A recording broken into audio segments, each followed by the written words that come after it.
The thing about apex predators, the galaxy had decided approximately 3,000 years ago, was that they always looked like apex predators. This was a comfort, a logical, reasonable comfort that allowed civilized species to sleep soundly in their climate-controlled habitats, knowing that evolution had been kind enough to label the dangerous things with appropriate warning signs. The Krell had their chitinous armor and mandibles that could shear through steel. The Thoraxians stood 9 feet tall with retractable claws and a roar that could rupture eardrums at 50 paces. Even the relatively docile Vryn had those unsettling triple-jointed limbs and the kind of teeth that suggested their ancestors hadn't always been vegetarian by choice. Humans, by contrast, looked like someone had taken a predator, sanded off all the interesting bits, and then wrapped it in the galaxy's most disappointingly average packaging. This was the prevailing wisdom aboard the DSV Harmonious Exchange, a Prosperity Union diplomatic vessel that was, at this particular moment, carrying approximately 400 souls through the relatively safe shipping lanes of the outer Tertius sector. The ship itself was a monument to bureaucratic optimism, sleek where it should have been armored, spacious where it should have been practical, and painted in the kind of serene blues and whites that screamed, "Please don't shoot us, we're here to talk about trade agreements." The Harmonious Exchange was captained by Vrex Thalanis, a Quillian who had ascended to his position through a combination of political acumen, 3 decades of unblemished service, and the kind of confidence that comes from never having been seriously threatened in one's entire life. Quillians were tall, graceful beings with iridescent feather crests and 4 arms that made them exceptional at multitasking and terrible at understanding species who couldn't juggle their workload quite so literally. Vrex had kind eyes, a soothing voice that made subordinates feel heard, and absolutely no combat experience whatsoever. His second-in-command was Kolrath, a Bronthan whose species had evolved on a high-gravity world that made them dense, stocky, and nearly impossible to knock over. Kolrath had the temperament of a boulder and roughly the same level of imagination. He was loyal, competent at following procedures, and had once described an emergency drill as unnecessarily exciting. The rest of the command crew was a typical Prosperity Union mix. A Silthene navigator, whose translucent skin made her look like a walking mood ring. A Hrevek engineer who communicated primarily in clicks and somehow kept the ship running despite its design flaws. And a Vespid tactical officer who took his job seriously despite the fact that the Harmonious Exchange had all the tactical capability of a particularly aggressive filing cabinet. And then there was the human. Her name was Mira Castellanos, though most of the crew just called her the human in the same tone one might use for the photocopier or the plant in the corner that someone keeps forgetting to water.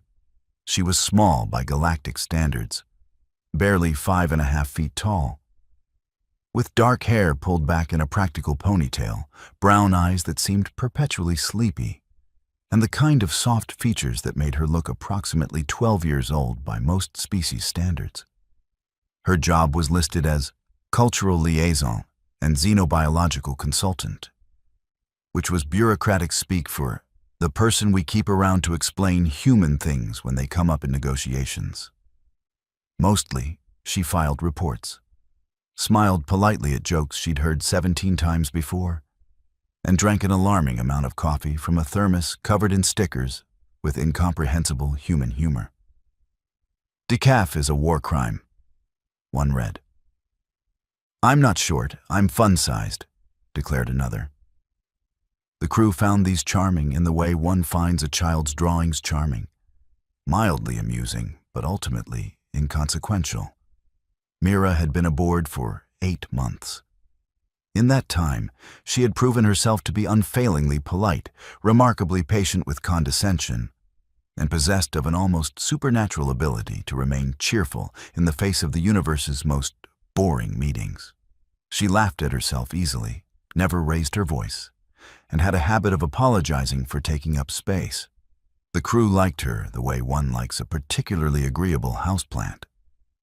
No one, not even Vrex, with his decades of diplomatic experience, had ever thought to wonder what might be hiding behind those sleepy brown eyes.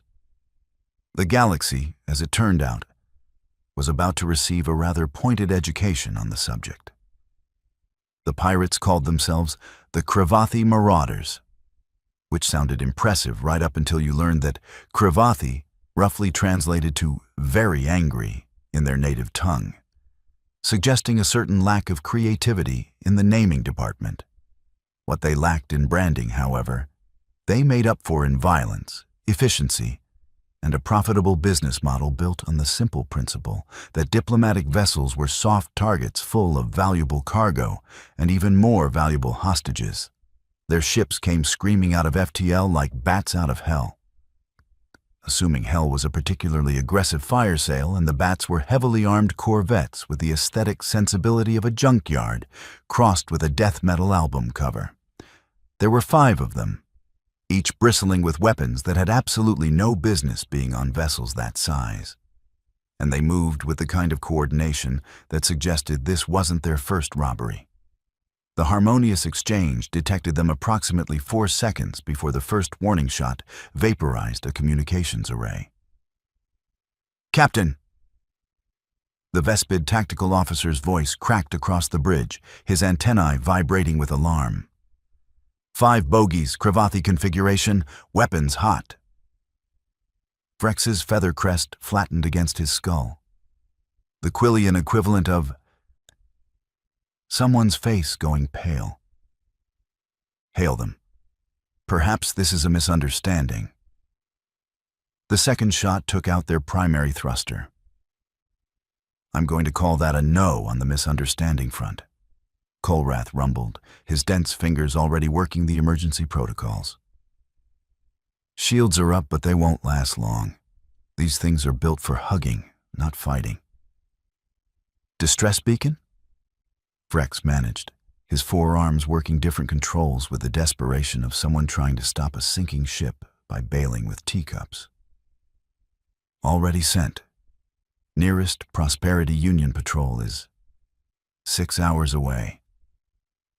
The Silthine navigator's skin flashed crimson with stress. "We have approximately 6 minutes before they finish disabling our engines and board us." The bridge descended into controlled chaos, the kind of controlled chaos that was really just regular chaos wearing a professional name tag. Alarms blared. Status screens flashed angry red. The ship shuddered as another impact rocked the hull, sending crew members grabbing for support. Mira had been sitting at her little corner station, reviewing a particularly tedious report on human agricultural exports, when the first shot hit.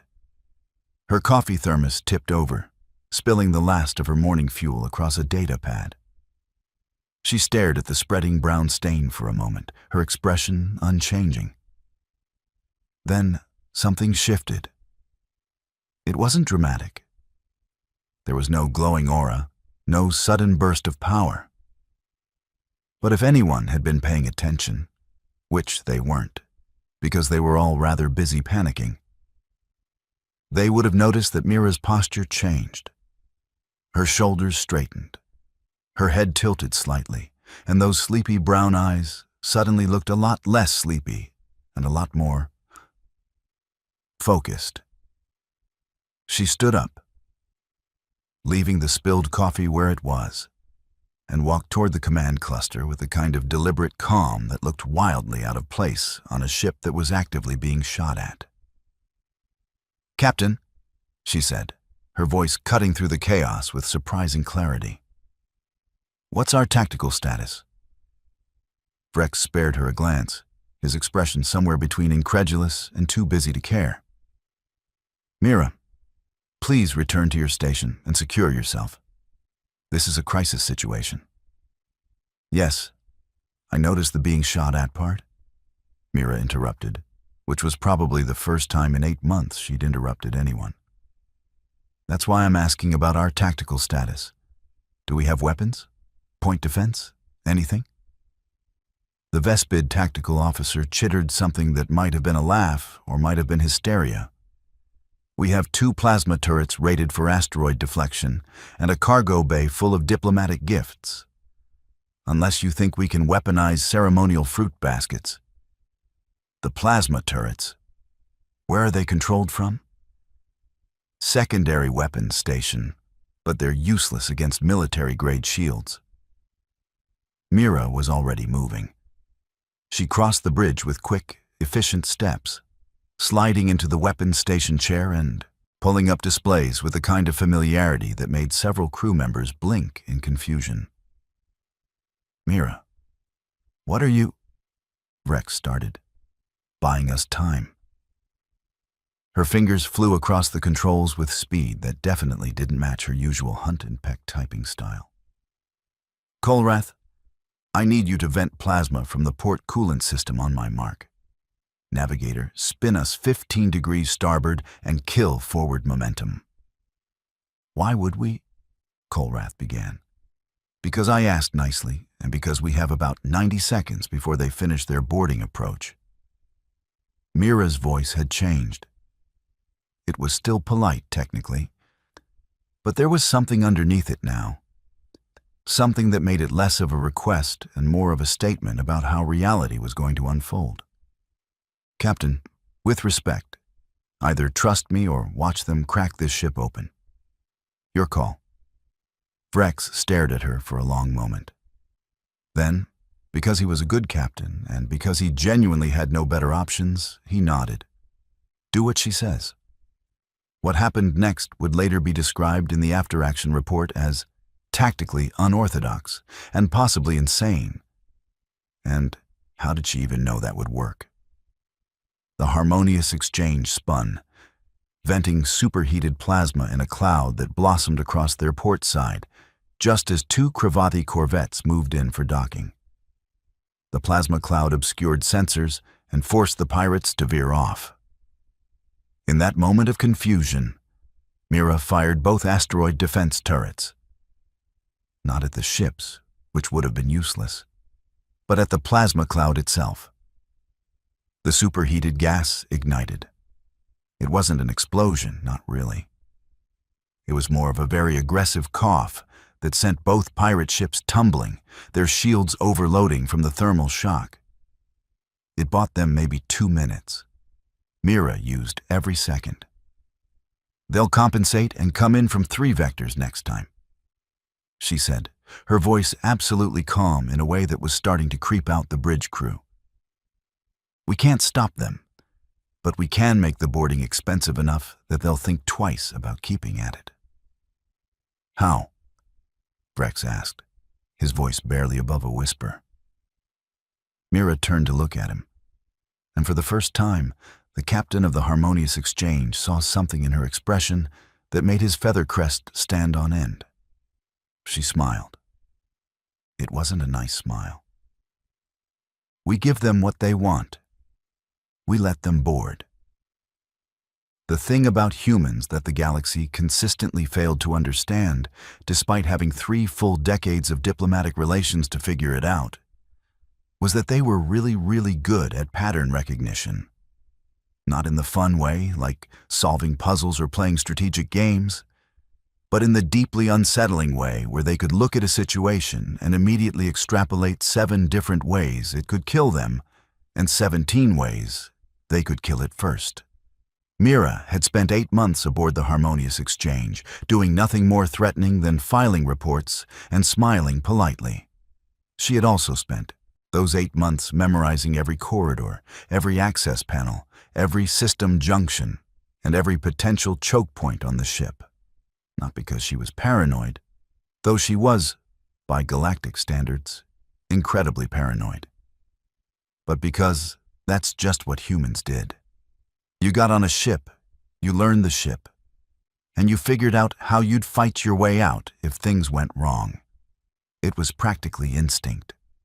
The Cravathi pirates finally managed their boarding action approximately 4 minutes after their first attack. They came in hard through the cargo bay. cutting through the outer door with plasma torches and flooding in with the kind of aggressive confidence that came from having done this dozens of times before. There were 20 of them in the first wave. Cravathi themselves were nasty pieces of work, reptilian species with scales like armor plating and enough natural weapons to make a Thoraxian jealous. They carried rifles that looked like they'd been assembled from spare parts and rage, and they moved with the coordination of a professional military unit that had gone freelance for moral and financial reasons. They expected resistance. Some stations had security teams, some crews had a few combat-capable members. Standard procedure was to make a show of force, break a few heads, and watch everyone else surrender. What they did not expect was for the cargo bay lights to cut out 30 seconds after they breached. "Night vision!" The lead pirate snarled, his translator making his voice sound like gravel being ground in a blender.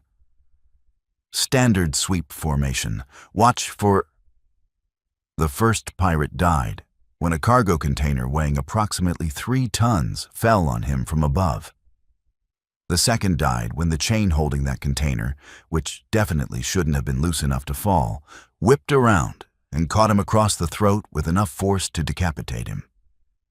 The rest of the boarding party opened fire at shadows, their muzzle flashes illuminating the cargo bay in strobing snapshots of chaos. They were shooting at nothing. The containers had been rearranged, creating a maze where there should have been clear sight lines.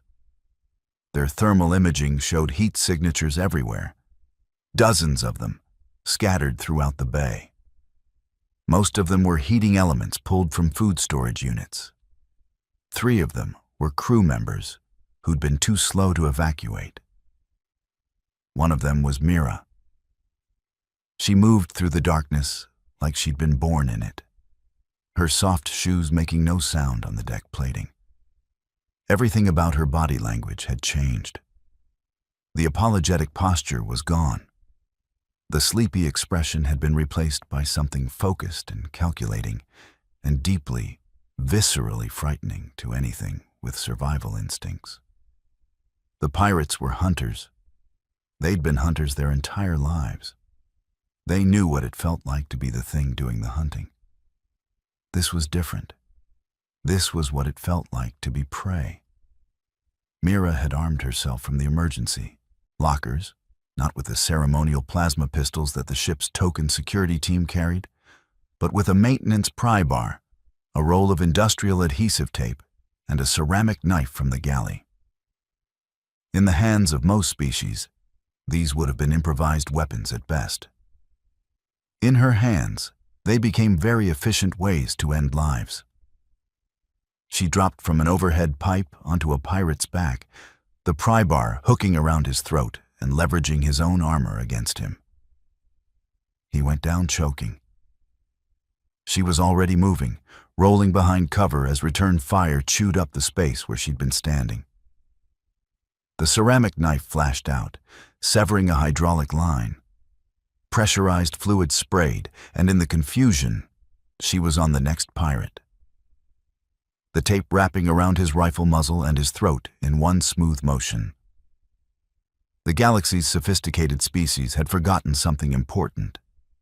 Humans didn't evolve with claws or fangs or armor plating. They evolved with hands and brains and the kind of relentless, creative violence that came from being a species that hunted mammoths by running them to death over the course of 3 days. They were tool users. Everything was a weapon. Everything was leverage. And they never, ever stopped moving forward. The pirates' formation broke. They started shooting at each other.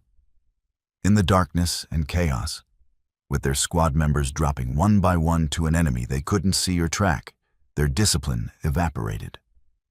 They fell back toward the cargo bay entrance, trying to regroup. Mira let them go, not out of mercy, but because she'd already moved on to the next problem. The second boarding team came through the starboard airlock 8 minutes later. They'd learned from the first team's screaming radio chatter and came in with proper lighting, chemical smoke to scatter thermal signatures, and enough firepower to level a small building. They made it approximately 30 feet into the ship before the bulkhead door, which should have been locked open per safety regulations, slammed shut behind them, and the corridor ahead sealed as well. They were trapped in a 60-foot section of corridor with no cover. "Blow the doors," the team leader shouted. That's when the atmosphere vents opened and started pumping the air out. Cravathi could survive in vacuum for maybe 90 seconds if they were lucky. These pirates had about 45 seconds before they'd start suffering permanent damage. They scrambled for their helmets, trying to seal their suits, while simultaneously trying to breach the doors. They were still trying when Mira opened the emergency access panel behind them and tossed in 3 fire suppression grenades. The foam filled the corridor in seconds, flash freezing in the near vacuum and encasing the pirates like insects in amber. They weren't dead, yet. But they also weren't going anywhere. Mira sealed the panel behind her and continued moving through the access tunnels. Her breathing steady, her expression focused. Behind her, emergency systems automatically restored atmosphere to the corridor, and medical alerts started pinging for the trapped pirates. She'd stopped the immediate threat. Now she needed to stop the ships outside from sending more. The thing that really bothered Captain Vrex, as he watched the security feeds from the relative safety of the sealed bridge, was how calm she looked. Pirates were screaming, fighting, dying, and the small human woman was moving through it all with the expression of someone doing a mildly tedious chore. She didn't look angry. She didn't look scared. She looked focused in the way a surgeon might look focused, or a craftsman working on a particularly intricate piece. "Captain," Kolrath said quietly, his voice unusually subdued. "What are we looking at?" "I don't know," Vrex admitted, "but I'm very glad she's on our side." On the feeds, Mira had reached one of the external airlocks. She was working on something with components pulled from an access panel, her hands moving with quick efficiency. After a moment, she opened a communication channel to the bridge. "Captain, I need you to hail the pirate ships." "What? Why?" "Because I'm about to give them a very strong incentive to leave, and it'll work better if they know exactly what's happening." Vrex exchanged glances with his crew, then opened the channel. "This is Captain Vrex Thalanis of the Harmonious Exchange. To whom am I speaking?" The response was immediate and furious. "This is Commander Shakril of the Cravathi Marauders. You've killed 15 of my crew, Captain. You're going to listen." Mira's voice cut in, broadcast on the same channel. "Check your sensors. Airlock 7, port side." There was a pause. Then, That's one of our breaching pods. What have you attached to it?" "Your breaching pod's fuel cell, reconfigured as a bomb. It's currently aimed at your flagship's bridge using your own docking clamps as a mount. The detonator is linked to my biometrics. If I stop being alive, it goes off. If anyone tries to disarm it, it goes off. If you try to detach it, it goes off." The silence on the other end was profound. Mira continued, her voice still perfectly calm. "You have 30 seconds to break off your attack and clear the area. Every 10 seconds you're still here, I'm going to activate another improvised weapon. I have 7 of them positioned around your ships. After 7, I start getting creative with your own munitions." "You're bluffing." "Am I?" "Because I'm looking at your personnel manifest that I pulled from your computer during the boarding. Really should encrypt those better, by the way. And I'm seeing that you have approximately 200 crew members across all 5 ships. I've already killed or incapacitated 20. That's 10% of your force in under 15 minutes. How many more are you willing to lose to find out if I'm bluffing?" Another pause. Longer this time. Then, "This isn't over, human." "Yes, it is. Because if you ever come back, I won't give you 30 seconds. I'll just blow your ships and spend the rest of my day doing paperwork. Now leave." The Cravathi ships disengaged. They didn't leave gracefully. There was a lot of aggressive posturing and a few warning shots fired into empty space. But they left. The harmonious exchange, still venting atmosphere from multiple hull breaches and listing slightly to port, was suddenly alone in the darkness. On the bridge, no one said anything for a long moment. Then Vrex cleared his throat. Someone should probably check on the human. They found Mira in the cargo bay, sitting on a container and drinking from an emergency water pouch. She was covered in various substances that no one wanted to examine too closely. Her hair had come loose from its ponytail. There was a nasty bruise forming on her left cheek.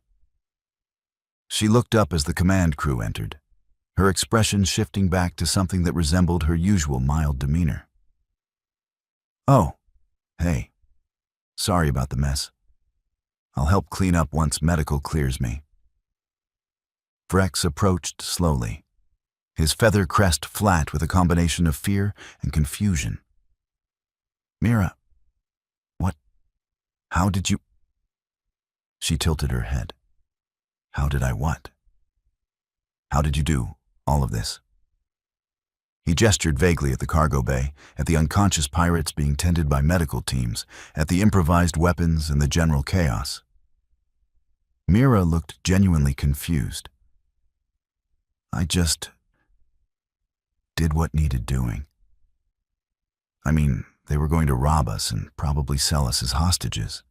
Seemed like a situation that required handling. But you're a cultural liaison. Your file says you have no combat training."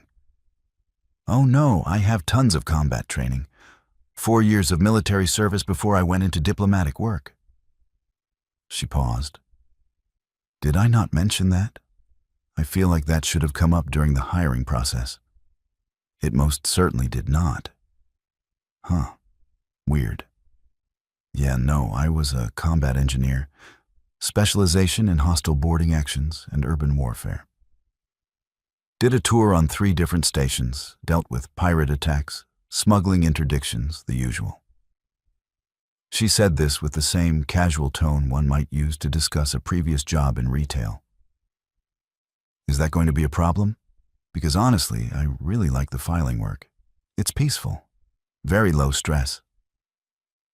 The Silthine navigator's skin was flashing through colors that didn't exist on any known emotional spectrum. You killed 15 sentients in hand-to-hand combat, and you're calling filing work low stress?" "Well, yeah. Filing never shoots back."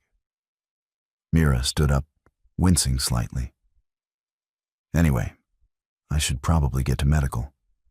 I think I cracked a rib during the thing with the cargo container, and we should check those hull breaches before we lose any more atmosphere. I can help with the repairs if—" "Mira." Vrex held up all 4 hands in a gesture of surrender. "Please go to medical. We will handle the repairs.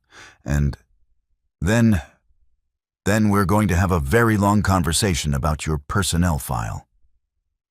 "Cool. Can I grab my coffee first? I really need caffeine after all this." She walked past them, leaving the command crew standing in the cargo bay, trying to process what they'd just witnessed. Kolrath was the first to speak. "I'm going to need therapy." "Get in line," the Vespid tactical officer muttered. The after-action report took 3 days to compile, mostly because Vrex kept deleting sections that made him sound insane, and then adding them back in because they were technically accurate. The Prosperity Union's response was swift and multifaceted. They promoted Vrex for his quick thinking, reprimanded the entire crew for not properly vetting personnel files, sent a salvage team for the disabled pirate vessels, and most importantly, opened an investigation into exactly what else they might have missed about humans. The investigation lasted approximately 6 months and resulted in a comprehensive review of human capabilities that caused several senior officials to take extended stress leave. The findings were concerning. Humans, it turned out, had been playing down their combat capabilities for 3 decades. Not maliciously. They genuinely considered themselves a peaceful species and meant it sincerely.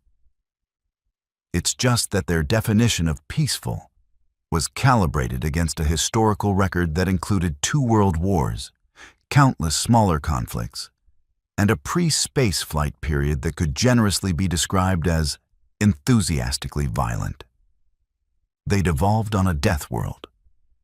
Not one of the really scary death worlds where everything was actively trying to kill you every second, but a solidly mid-tier death world where death was more of a persistent possibility than an immediate certainty. This had produced a species that was simultaneously creative, adaptable, and capable of extreme violence when motivated. The galaxy had looked at humans' soft bodies, lack of natural weapons, and generally pleasant demeanor, and concluded they weren't dangerous. This was like looking at a coiled spring and concluding it wasn't dangerous because it was just sitting there. The problem was what happened when you pressed on it. Mira returned to her duties after a week of medical leave and mandatory psychological evaluation. The evaluation was interesting, mainly because the psychologist kept asking her if she felt traumatized by the violence. And Mira kept explaining that, no, actually, she felt pretty good about successfully protecting her crewmates. And wasn't that the normal response? The psychologist, a Thorellian whose species had evolved as herd prey animals, had needed his own psychological support after that session. The crew's relationship with Mira changed after the incident. They weren't afraid of her exactly. She was still the same polite, cheerful person she'd always been. But there was a new awareness, a subtle caution in how they interacted with her. They'd seen what she was capable of when the pleasant mask came off, and they couldn't quite forget it. Mira, for her part, seemed genuinely oblivious to the change. She went back to filing reports, drinking alarming amounts of coffee, and apologizing when she took up too much space in meetings. The only real difference was that she started helping with combat drills, and the ship's emergency response time improved by 40%. She also added a new sticker to her thermos. "Underestimate me. That'll be fun." The Cravathi marauders never bothered the harmonious exchange again. In fact, word spread fairly quickly through pirate circles that the ship with the small human cultural liaison was to be avoided at all costs. The story grew in the telling, as stories do, until Mira became a sort of boogeyman figure. The human who'd single-handedly destroyed a boarding party with improvised weapons and no backup. The truth, as Mira would explain to anyone who asked, was much simpler. She'd been trained to handle hostile situations. The pirates had been kind enough to attack in a predictable pattern. And really, anyone could do what she'd done if they'd thought it through properly. This explanation never made anyone feel better. If anything, it made things worse, because it implied that what they'd witnessed wasn't even particularly impressive by human standards. The galaxy was slowly, uncomfortably, beginning to realize that humanity's 3 decades of peaceful cooperation hadn't been a sign of weakness. It had been a sign of choice. Humans could be violent, terrifyingly, efficiently violent. They just preferred not to be. Which was, in its own way, much more frightening than if they'd been violent all along. Captain Vrex, sitting in his ready room 3 months after the incident, stared at his revised personnel file for Mira Castellanos. It now included her complete military service record, her combat certifications, her psychological evaluations, all of which described her as stable and well-adjusted in a way that somehow made it worse. And a note from Human Resources explaining that, yes, they'd known about all of this. And yes, they should have mentioned it. And no, they didn't think it was relevant to a cultural liaison position. He took a long drink of Quillian brandy and contemplated the universe's sense of humor. Outside his window, the stars wheeled by in their familiar patterns, uncaring and eternal. Somewhere out there, the galaxy continued its comfortable existence, most of it still blissfully unaware that humanity was playing a very long game of, let's all just get along, while being fully capable of playing something much more violent, if circumstances required. Vrex thought about Mira, currently probably in her quarters, drinking coffee and watching human entertainment that consisted of people doing inadvisable things and laughing about it. He thought about how she'd smiled when offering to let pirates board. He thought about that new sticker on her thermos. Underestimate me. That'll be fun. He took another drink. The thing about apex predators, he reflected, wasn't that they always looked dangerous. The really scary ones, the truly terrifying ones, were the ones that looked harmless right up until the moment they weren't. Humans had spent 3 decades looking harmless. Vrex was starting to think that might have been the most dangerous thing about them all along. Somewhere in the crew quarters, Mira sneezed, shrugged, and went back to watching her show. It was a comedy about a human who kept accidentally stumbling into dangerous situations and having to fight their way out. She found it hilarious in a deeply relatable way.